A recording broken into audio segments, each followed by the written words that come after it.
जय श्री गुरुदेव।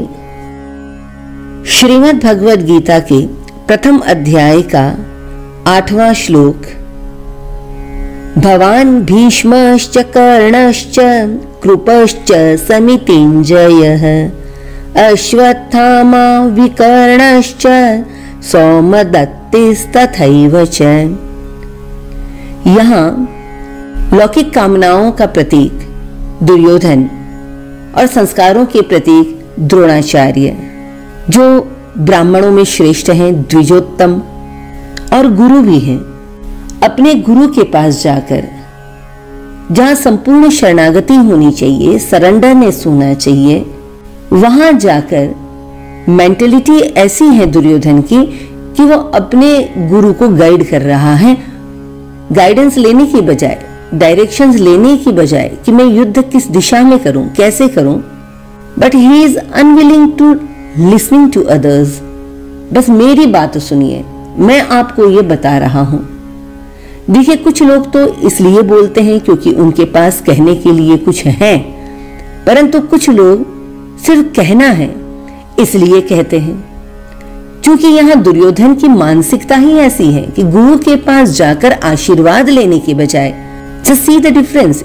एक तरफ युधिष्ठिर है जो युद्ध शुरू होने से पहले बड़ों के पास जाते हैं और आशीर्वाद लेते हैं, और यहां दुर्योधन उनसे कह रहा है कि द्विज यानी दो, यानी कौरव और पांडव दो, और उत्तम यानी श्रेष्ठ, यानी हम श्रेष्ठ हैं। I am always the right person.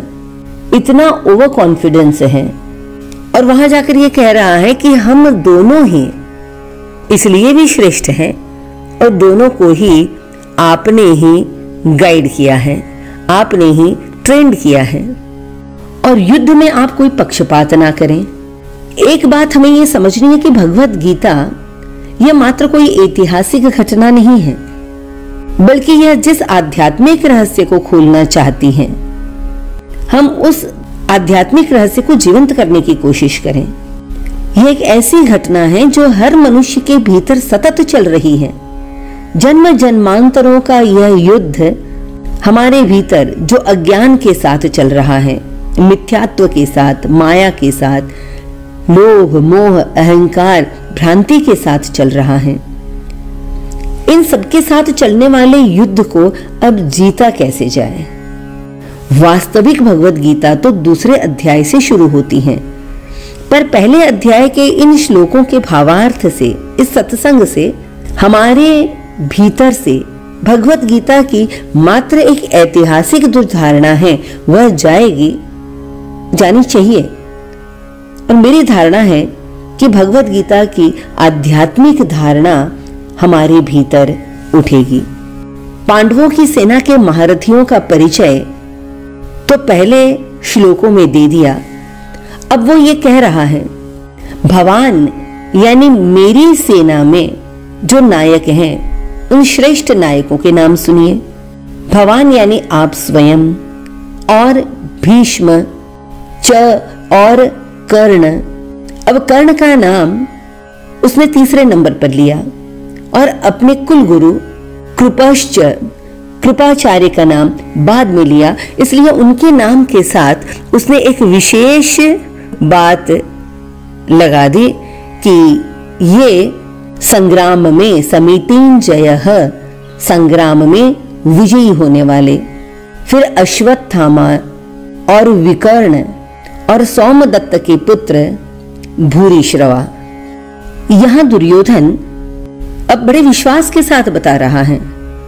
उसका ओवर कॉन्फिडेंस देखिए कि मैं तो जीतने वाला ही हूं। क्यों? क्योंकि आप भीष्म पितामह, कर्ण, कृपाचार्य, ये सब ऐसे हैं जो हमेशा ही संग्राम में जीतते आए हैं। माना कि आपकी टीम जीतने वाली हो, आप पहले जीत चुके हो, पर क्या आप हर बार जीतेंगे? आवश्यक नहीं है। और यदि आप इस ट्रैप में फंस जाते हैं तो एक अलग ही नेचर डेवलप हो जाता है। इस जीतने के चक्कर में you start comparing yourself with the others without any reason. इस श्लोक में जिन महारथियों के नाम हैं भगवान यानी स्वयं द्रोणाचार्य, द्रोणाचार्य ये संस्कारों के प्रतीक हैं।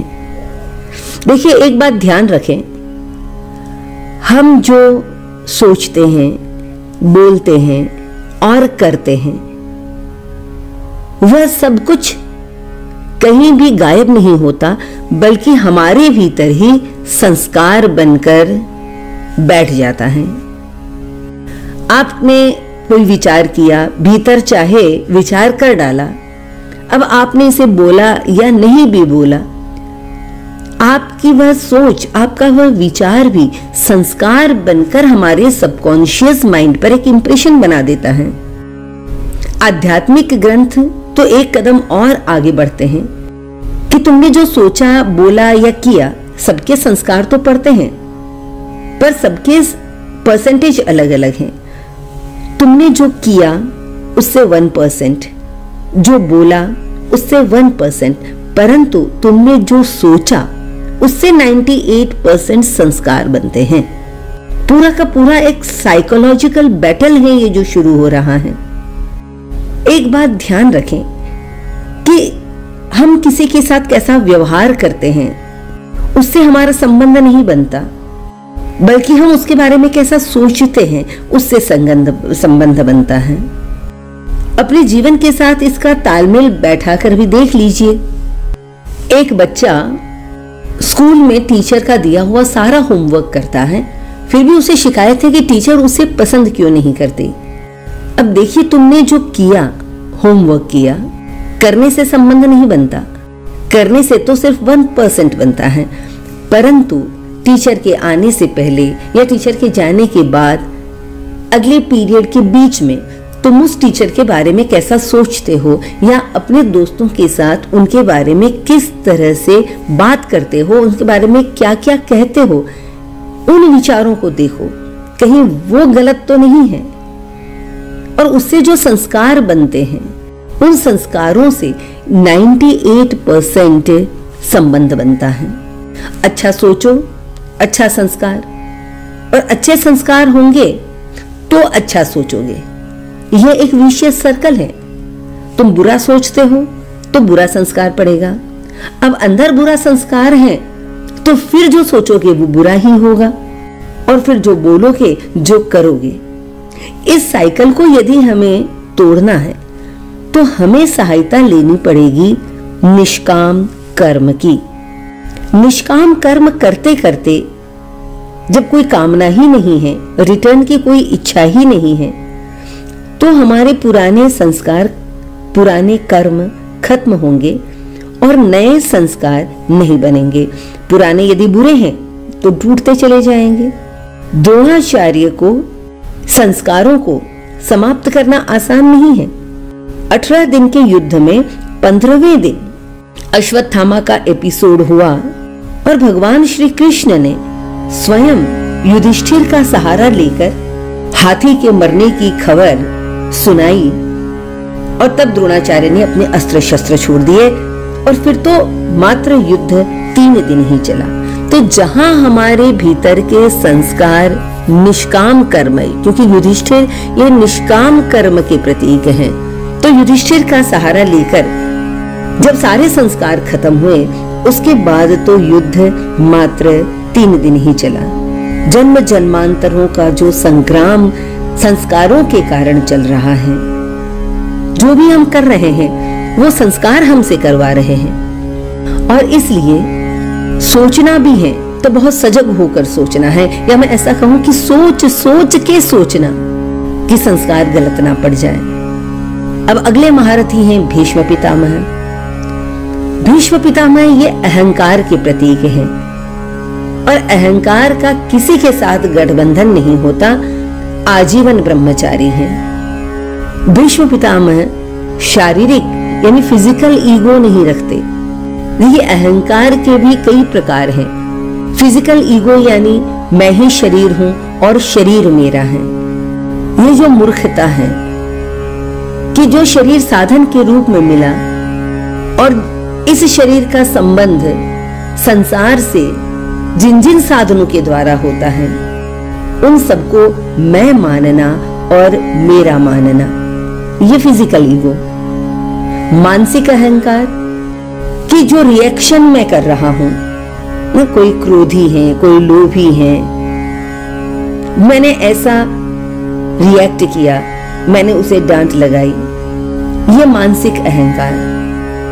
और एक इंटेलेक्चुअल ईगो, बौद्धिक अहंकार, वो चाहे फिर हमारी सोच है अच्छा या बुरा, सुखी दुखी, दो तरह की चीजें हैं, उसमें से मैंने इसको चुना, मैंने ऐसा किया, ये अहंकार बौद्धिक अहंकार है। ये अगर बुरा होगा तो ये कुबुद्धि का निर्माण करेगा, कुबुद्धि में जाएगा, और ये यदि अच्छा होगा तो ये हृदय में जाएगा। भीष्म पितामह ये इस इंटेलेक्चुअल ईगो के प्रतीक हैं। और चाहे तीनों तरह के ईगो हैं, फिजिकल, मेंटल और इंटेलेक्चुअल, ये जाता है समर्पण के भाव से।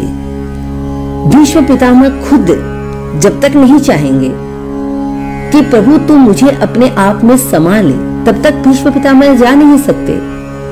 इस चीज को समझना थोड़ा सा टफ जरूर लग सकता है, क्योंकि हम अपने अहंकार के साथ इतना इजीली जी रहे हैं कि हमें रियलाइज ही नहीं होता कि हमें ऐसा अहंकार भी हो सकता है।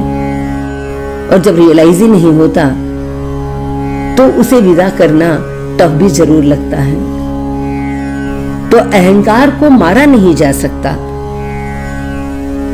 अहंकार जाता है संपूर्ण समर्पण के भाव से। फिर नाम लिया कर्ण, जो राग का प्रतीक, विकर्ण या द्वेष का प्रतीक। कर्ण तो इतना शूरवीर है कि अर्जुन भी उसके सामने कुछ नहीं कर सकता। और विकर्ण यह धर्मात्मा है, ऐसा नहीं कि सिर्फ पांडवों के ही पक्ष में धर्मात्मा है। और फिर दो नाम, कृपाचार्य और अश्वत्थामा, ये दोनों तो चिरंजीवी हैं, इन्हें तो कोई मार ही नहीं सकता। और अश्वत्थामा तो आपका पुत्र है, शूरवीर है, अस्त्र शस्त्र की कला में चतुर भी है। और फिर भूरिश्रवा, हमारे प्रपितामह शांतनु के भाई बाल्मीक के पौत्र, बड़े बड़े यज्ञ जिन्होंने किए हैं, ये सारे महारथी हमारी सेना में हैं। और इसलिए नो नीड टू फियर, हमें डरने की जरूरत नहीं है। हरि ओम तत्सत।